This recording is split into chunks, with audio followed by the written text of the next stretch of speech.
Hujan. Assalamualaikum warahmatullahi wabarakatuh.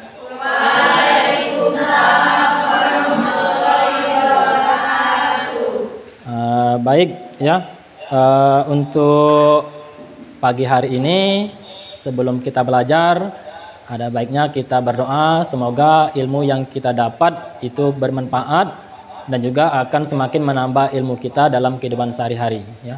Untuk memimpin doa, Pak minta perwakilan dari ketua kelas kepada Robi untuk memimpin teman-temannya dalam berdoa. Silakan.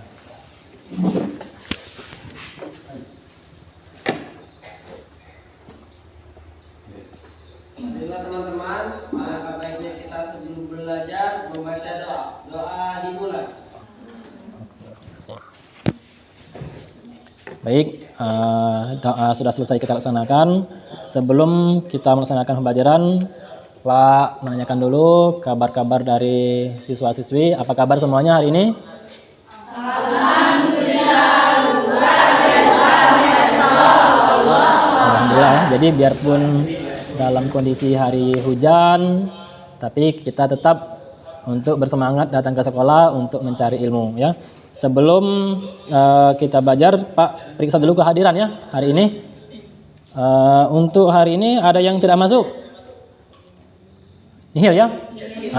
Alhamdulillah. Jadi biarpun hari hujan kita tetap nihil untuk bisa ke sekolah. Tapi sebelum kita belajar kita lihat dulu kebersihan kelas. Sudah bersih belum kira-kira di dalam kelas? Kita cek dulu ya. Sudah rapi ya, sudah tidak lagi sampah-sampah dalam kelas. Oke, baik. Dan juga kerapian pakaian juga ya, bajunya, mungkin juga sepatu dan lain dirapikan supaya kita lebih nyaman untuk belajar. Baik, jadi untuk pada pertemuan pagi hari ini ya, sebelum kita masuk ke materi inti, Pak mau nanya dulu ke kamu, kira-kira masih ingat apa materi atau pelajaran yang sudah kita bahas di pertemuan sebelumnya? Siapa yang masih ingat? Angkat tangan. Coba, siapa yang masih ingat apa materi yang sudah kita bahas pada pertemuan sebelumnya?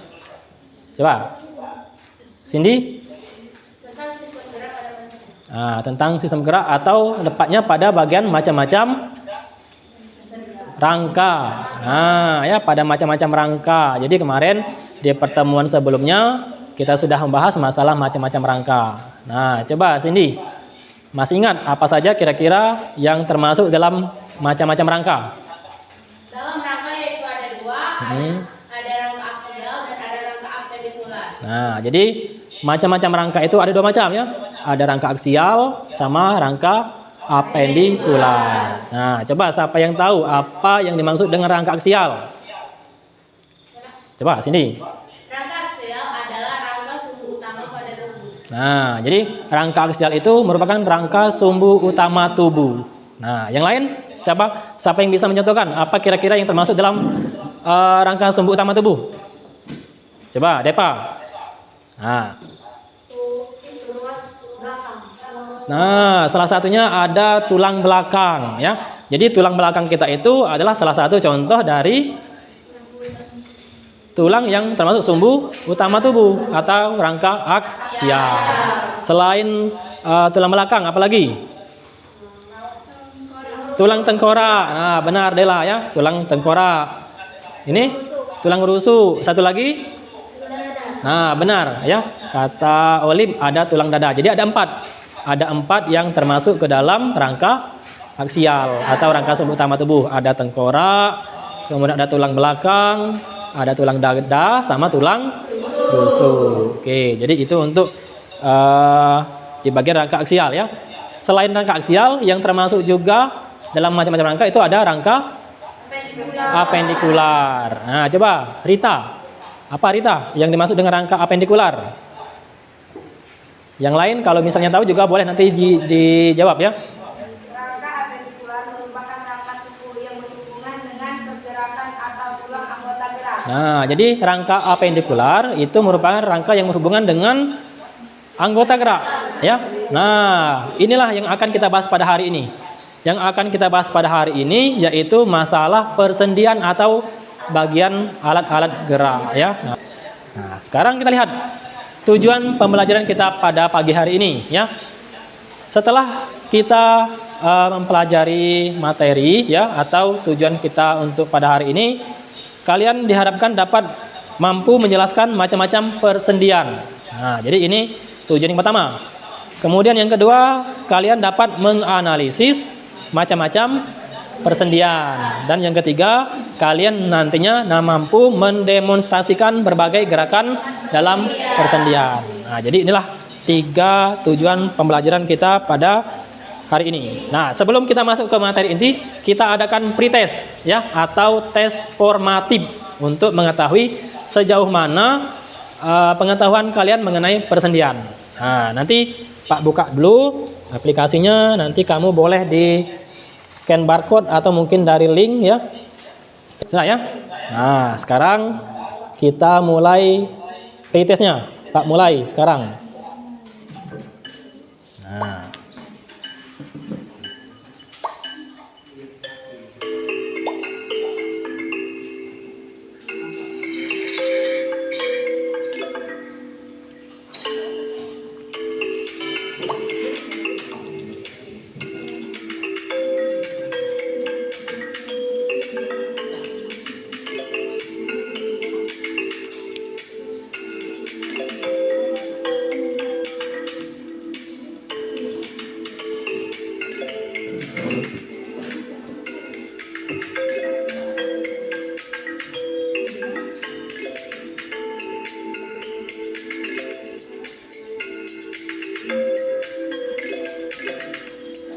Depa Rohanisa, peringkat kedua ada Miranda, dan yang ketiga ada Ine Febrianti. Kasih aplaus dulu untuk teman-temannya. Ya. Kita lihat ya, kita lihat kira-kira jawaban-jawaban yang sudah dijawab sama teman-teman sekalian. Nah, sekarang kalau sudah melaksanakan tes formatif atau pretest, kita lanjutkan materi kita pada hari ini. Nah, Pak akan mencoba menampilkan video ya. Ini video ini silakan kamu amati, kamu cermati, dan kamu identifikasi apa kira-kira yang akan kamu tangkap dalam video yang akan Pak tampilkan ini. Oke, sekarang kita lihat videonya. Ada 206 tulang dalam kerangka manusia dewasa, dengan tulang terbesar berada di kaki, dan sementara yang terkecil ditemukan di jari tangan dan kaki kita. Manusia sangat kuat, tetapi juga sangat ringan. Para ilmuwan telah menentukan bahwa mereka memiliki rasio kekuatan terhadap berat lebih tinggi daripada titanium atau bahan lain yang dikenal di... Coba, kira-kira ada yang ingin mengajukan pertanyaan mengenai gambar di depan? Yang ini, ya, Depa? Tulang tengkorak itu termasuk sendi mati atau sendi kaki? Nah, ya, tulang tengkorak itu termasuk sendi mati atau sendi kaku. Ada yang bisa bantu jawab? Nah, kalau belum tahu ya, ini adalah tergolong ke dalam sendi mati. Sendi mati tadi disebut juga dengan sinatrosis. Nah, jadi sendi mati itu contohnya ada pada bagian tulang tengkorak ya. Jadi dia tidak bisa digerakkan. Biarpun ada persendian tapi dia tidak bisa digerakkan ya. Nah, kemudian yang tengah-tengah ini ada beberapa macam sendi gerak atau sendi bebas atau disebut juga dengan diatrosis. Nah, ya. Ada di bagian leher, kemudian ada di bagian panggul, ada di bagian siku, pergelangan tangan, sama pergelangan kaki. Nah, kita bagi kelompok, kita bagi 4 kelompok ya. Jadi kelompok 1 Pak mulai dari sebelah kanan Pak. Kemudian kelompok 2 yang ada di tengah, kelompok 3 dan kelompok 4. Silakan duduk untuk membentuk kelompoknya.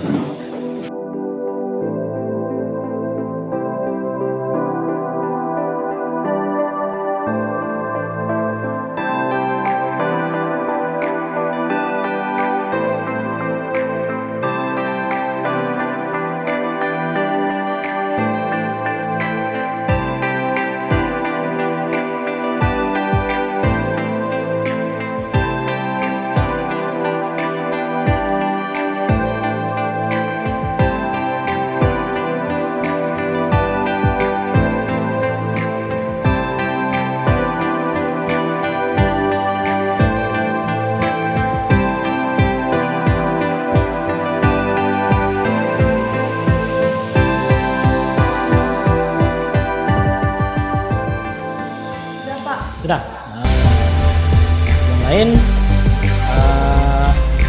boleh sambil dilakukan, tapi kita juga perhatikan ya kelompok 3 ya.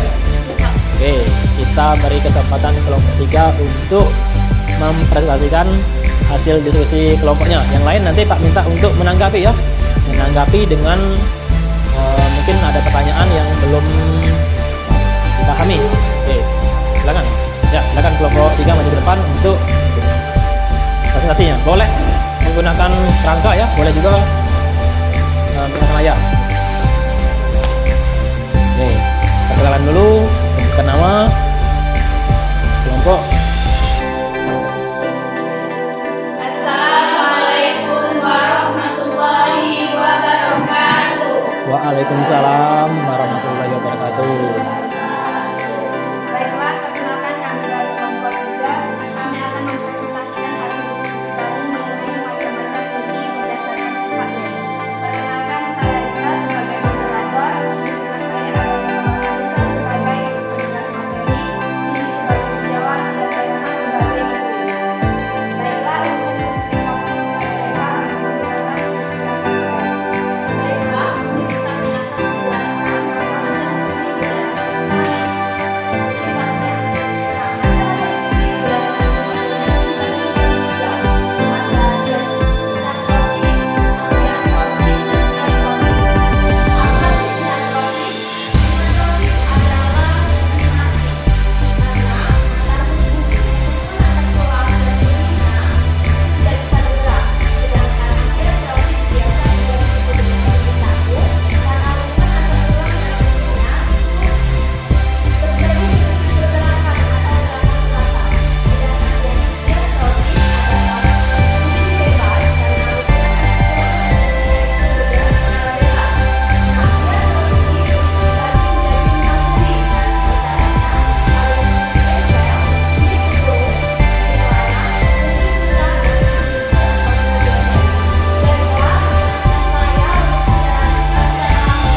Perhatikan ya. Sendi Excel adalah sendi di mana itu terdapat pada persendian antar tulang ruas jari dan juga lengan dan siku. Nah, ini terdapat pada siku dan juga ruas antara jari. Pada presentasi kali ini kepada teman-teman saya persilakan untuk bertanya. Nah, silakan kelompok yang ingin mengajukan pertanyaan kepada kelompok 3, tunjuk tangan, kemudian sebutkan nama dan juga perwakilan dari kelompok berapa.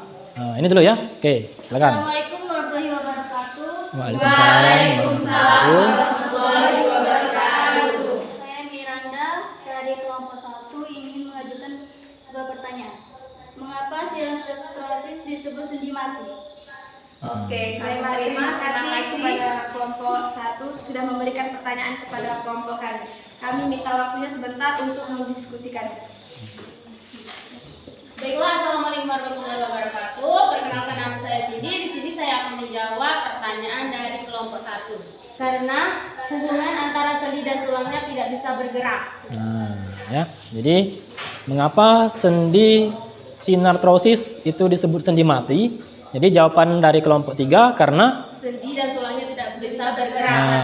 Jadi itulah mengapa disebut dengan sendi mati. karena dia tidak bisa bergerak ya. Bagaimana? Kelompok 1 bisa diterima jawaban kelompok 3? Ya, sangat bisa diterima. Oke, terima kasih. Dan ada juga contoh dari sendi mati itu ada di bagian tulang tengkorak. Tulang tengkorak itu ya. termasuk sendi mati. Ya. Oke. Jadi itu contoh untuk sendi mati ada di bagian tulang tengkorak. Oke, ada lagi? Ada lagi teman-teman yang ingin bertanya? Nah, kelompoknya sebutkan nama. Assalamualaikum warahmatullahi wabarakatuh. Waalaikumsalam warahmatullahi wabarakatuh. Perkenalkan, saya dari kelompok 2 ingin bertanya. Mengapa sendi bisa bergerak tanpa menimbulkan suara? Baik, terima kasih atas pertanyaannya. Kami akan meminta waktunya sebentar untuk mendiskusikan jawabannya.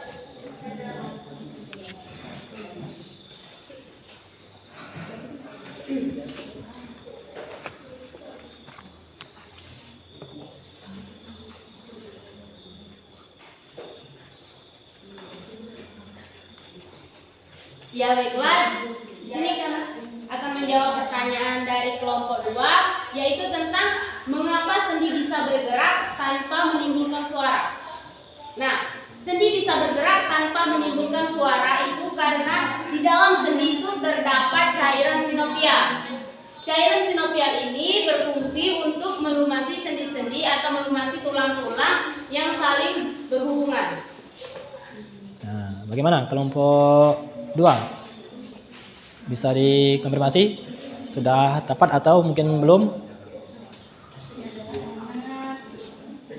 Nah, ya. Jadi, Pak ulangi. Jadi tadi soal yang diberikan oleh kelompok 2 itu dia menanyakan mengapa sendi kita itu bisa bergerak tapi tidak menimbulkan suara. Nah, ini patut kita cermati ya. Kita bisa bergerak, berlari, ya berjalan ataupun mengangkat beban, tapi sendi yang bergerak itu tidak ada suara, tidak ada suara. Nah, ini ternyata sesuai dengan jawaban dari kelompok 3 ya. Sendi itu bisa bergerak tanpa ada suara itu karena ada cairan sinovial. Nah, cairan sinovial itu cairan yang berfungsi untuk melumasi ya, melumasi persendian. Nah, supaya tidak terjadi gesekan. Nah, kalau misalnya pada kendaraan ya, misalnya kita ambil contoh pada kendaraan bermotor, mesin. Mesin itu kalau tidak ada oli kira-kira apa akibatnya? Akan terjadi gesekan di dalam mesin. Sama seperti pada persendian ya. Jadi sendi pelana, sendi peluru, sendi engsel, sendi luncur dan lain-lain itu dia bisa bergerak tanpa menimbulkan suara karena adanya cairan sinovial yang berfungsi untuk pelumas. Nah, pelumas. Nah, tapi ya yang perlu kita ketahui juga cairan sinovial ini itu seiring dengan bertambah usia dia akan semakin berkurang ya. Nah, jadi pada usia lanjut atau pada lansia biasanya cairan sinovial itu dia akan berkurang sehingga kalau dia bergerak dia akan mengalami nyeri atau sakit ya, itu akibat dari kekurangan cairan sinovial. Oke, ada lagi pertanyaan? Mungkin ada lagi yang bertanya, kami persilahkan. Ya, kelompok 4 ada pertanyaan? Tidak ada, jelas. Oke, kalau tidak ada ya, kita beri A+ dulu untuk kelompok 3 yang sudah maju ke depan untuk diskusinya. Oke, silakan ditutup. Baiklah, mungkin itu saja presentasi dari kami. Kami akhiri. Wassalamualaikum warahmatullahi wabarakatuh. Waalaikumsalam warahmatullahi wabarakatuh. Ya, silakan kelompok 3 untuk kembali ke tempat.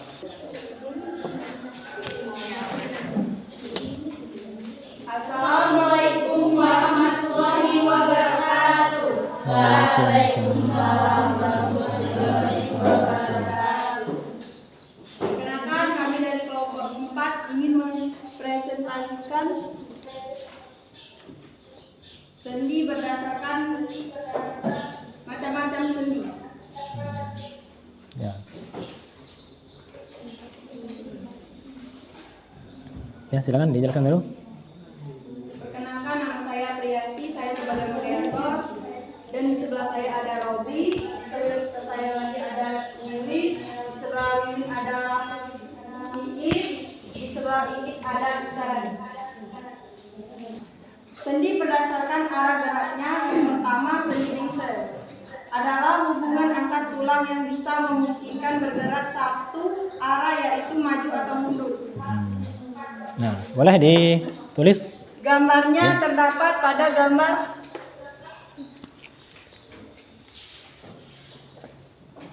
Nah, itu disebut sendi apa tadi? Putar. Sendi putar. Ada di bagian leher. Ya, sendi putar ya. Yang kelima, ada sendi pelana adalah hubungan antar tulang yang dapat memungkinkan gerakan tulang ke dua arah yang saling tegak lurus seperti pada gerakan orang yang naik tulang. Nah, contohnya di bagian sendi pelana ya.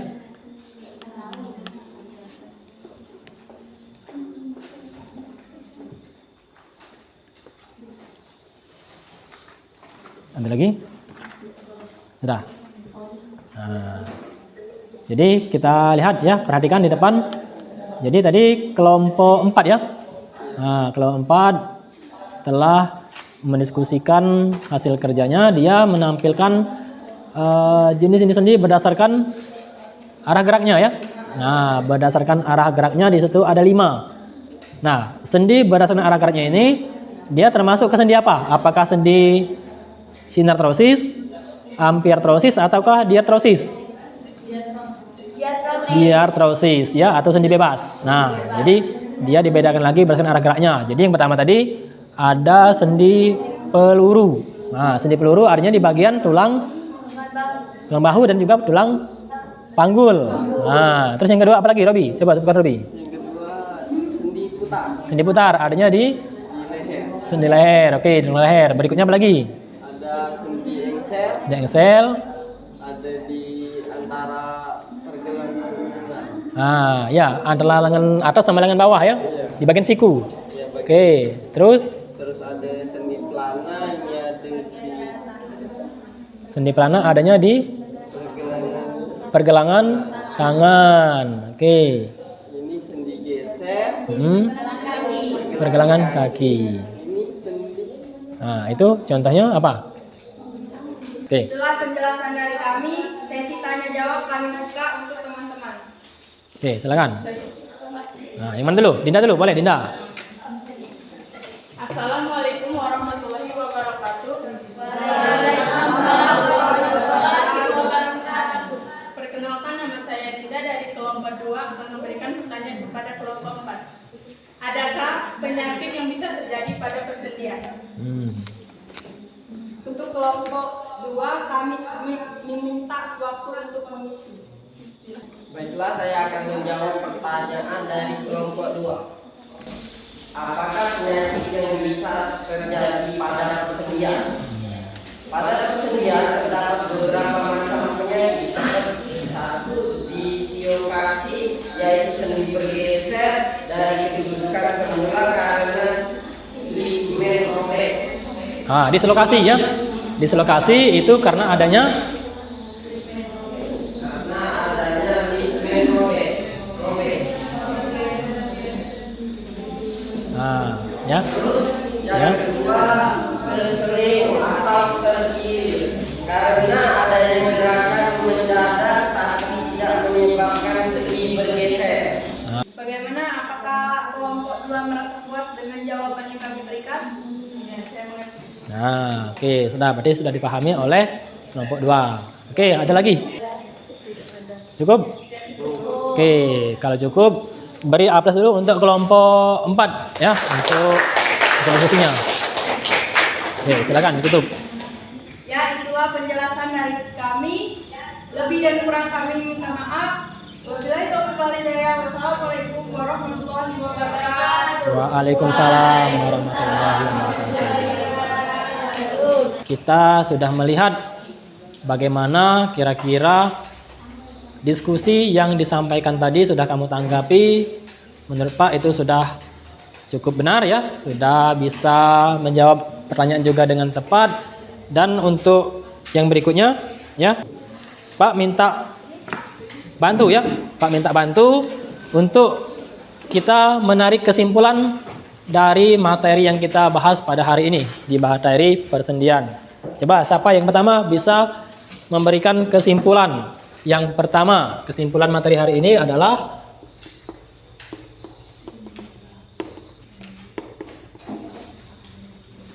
yang pertama apa? Sendi itu dibagi menjadi 3. Nah, ya. Dengan sifatnya ya, ada yang sendi mati, contohnya tadi di bagian tengkorak. Kemudian ada sendi kaku, ampiartrosis. Di mana sendi kaku?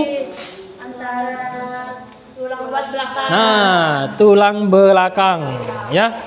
Ini tulang belakang ini dia bisa bergerak tapi gerakannya kaku. Nah, dan yang ketiga ada diartrosis. Jadi itulah beberapa macam sendi berdasarkan sifatnya. Kalau tadi di awal kita tadi ada pretest, sekarang kita adakan post-test. Kita menjawab soal-soal mungkin yang sudah dibahas di pembelajaran tadi. Di-scan dulu. kode barcode-nya? Yang lain? Sudah ya? Sudah. Nah, sekarang kita mulai kuisnya.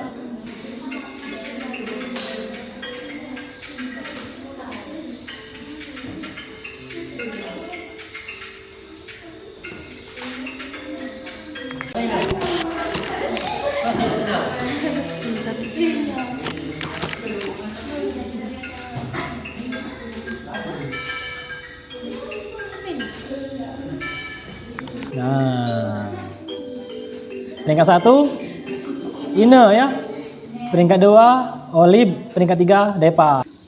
Oke, jadi itulah hasil tes sumatif kita atau post test. Jadi untuk yang berikutnya ya, di pertemuan berikutnya kita akan membahas tentang kelainan yang terjadi pada sistem persendian ya. Nah, jadi itu materi yang akan kita bahas di pertemuan berikutnya. Oke, baik. Mungkin waktunya sudah selesai. Mari sama-sama kita tutup pembelajaran hari ini dengan mengucapkan lafaz hamdalah. Alhamdulillahirabbil alamin.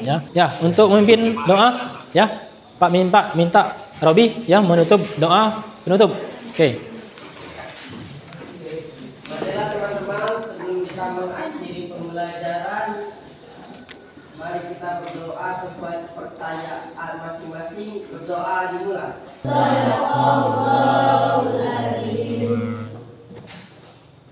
Baik, silakan siswa-siswi sekalian. Ya, kita akhiri pembelajaran kita hari ini dengan mengucapkan alhamdulillah. Sekali lagi Pak ulangi. Pak ucapkan wassalamualaikum warahmatullahi wabarakatuh.